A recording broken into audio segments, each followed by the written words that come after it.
What's going on, mi gente? Just a couple days left until the CONMEBOL qualifiers start. Let's get to it. What's going on, mi gente? Today, I'm here to break down Bolivia alongside Andres, a Bolivian football expert. So first off, I want to say thank you, Andres, for your time, for being here to help me, dissect La Verde a little bit more. How you doing? Great. Thank you for having me, Diego, and thank you for opening this space up for Bolivian football to get some coverage. Oh, I mean, it's one of those things that I've been I try to, talk about as much as I can, South American football in general. I want the people to know that, we have talent. And obviously people already know Brazil, the Argentinas, the Uruguays now, the Colombias, but there's also the smaller nations, or not smaller nations, but on the CONMEBOL table, the smaller nations, right? The Bolivias, Venezuelas, Paraguays, Perus that also have talent. So I just want to make sure the world knows that too. For sure. So I want to first ask you about the new World Cup format. Now CONMEBOL has 6.5 spots. How do Bolivians feel about that? Well, the immediate reaction is it is promising. It's encouraging to have more possibilities to qualify. Unfortunately, in the last few campaigns, it's been hard for Bolivia to even make it to those spots. So even though we have more windows, it's still going to be a challenge. I think no one expects anything. We're going to have to earn it. Yeah, as you mentioned, I mean, Bolivia haven't done extremely great in the last couple of campaigns, and they haven't made it to a World Cup since 1994, right?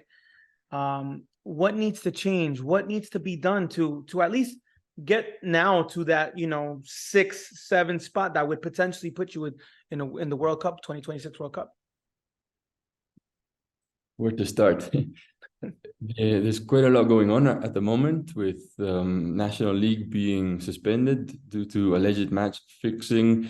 So if we were far from the target a few months ago, it feels like we're farther today.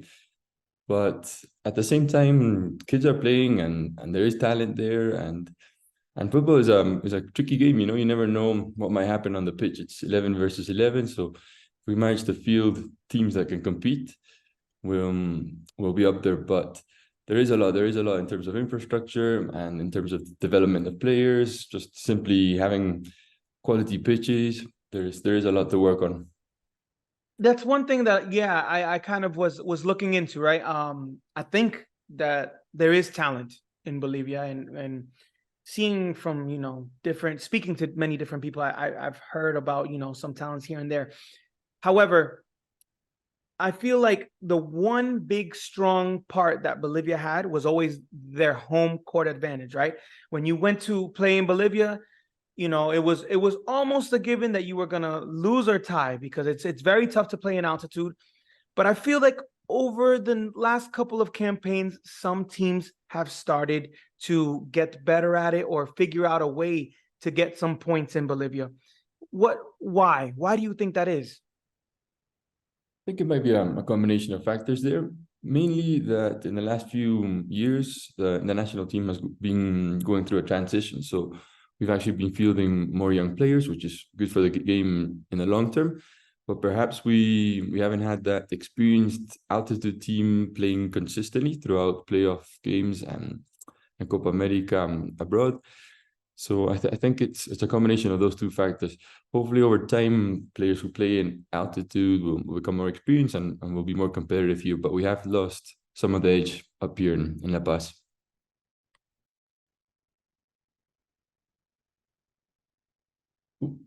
Diego, I think you're muted. What would you say is the most immediate thing that needs to be done right now for Bolivia?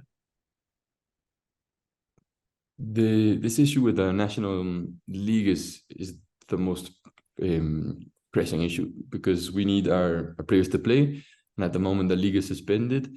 It feels historic to have these allegations of match fixing, but unfortunately you don't have to go that far back to find the last campaign that was cancelled. Actually, last year around October, November, the country had some political issues, and the city of Santa Cruz was inaccessible. So the tournament was canceled earlier, and we weren't able to finish the league last year. And it seems like we'll be canceling the tournament at the moment, and we're hoping to start with a new format pretty soon. Maybe in the longer term, trying to get those players, the players that do have talent here in the Bolivian National League, trying to get the moves abroad so they can develop their talent and their ability. But that would be bigger picture. Shorter picture, we just need to get our players playing again. The one name that, you know, I think almost everyone knows, and he was also the top scorer in the last qualifying campaign, Marcelo Martins,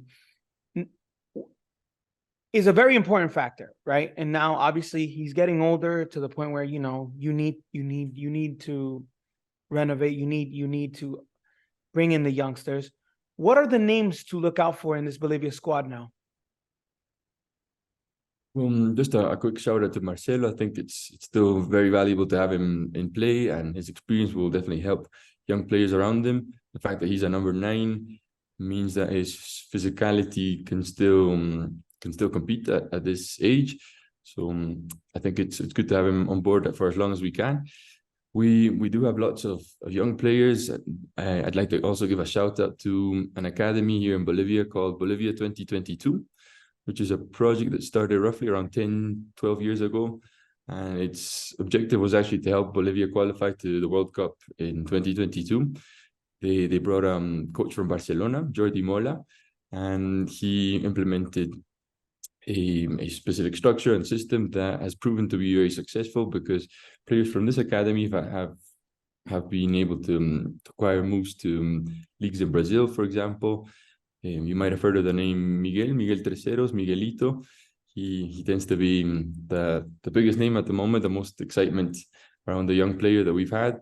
But we also have Enzo Monteiro, Leonardo Zavala, who plays for Palmeiras, injured at the moment, and a couple of other players who also came from this Bolivia 2022 academy would be Uceda, who's playing for Bolivar at the moment and proved to be very dangerous during the Copa Libertadores run that Bolivar had when they made it to quarterfinals a few days ago. So there are lots of young names. Another name that was really hyped up, but unfortunately has lost a bit of momentum, was Ramiro Vaca, who got a move to Belgium a few years ago, was playing in the same team that Moises Caicedo was actually playing in. And our newspapers were all about the move for Caicedo going to Chelsea for so much money, and Ramiro Vaca coming back to Bolivia to play in Bolivia. So it is frustrating that our players can't get those big moves, but the talent is there.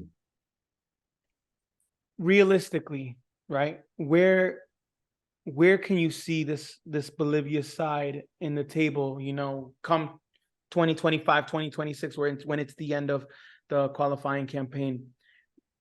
In, you know, you don't have to give a specific number, but maybe you know, 6 through 8, or do you see them not making it? What do you feel? It is hard to call it before the games have started, but we do have a new coach in place, a very experienced coach, Gustavo Costas, who is an Argentinian coach who's actually coached in 7 out of the 10 countries in South America. He's coached in Saudi Arabia, so he's experienced. There's a little bit of criticism that maybe he doesn't attend league games as often as we'd like him to actually scout the players.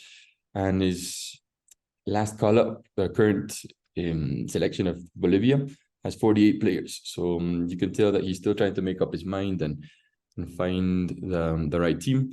So it will take time, and we've been dealt with a really tough fixture to start off the campaign. We're playing Brazil on Friday, we're playing Argentina on Tuesday, and then in October we play Ecuador. These might be the 3 most tricky games in South America at the moment.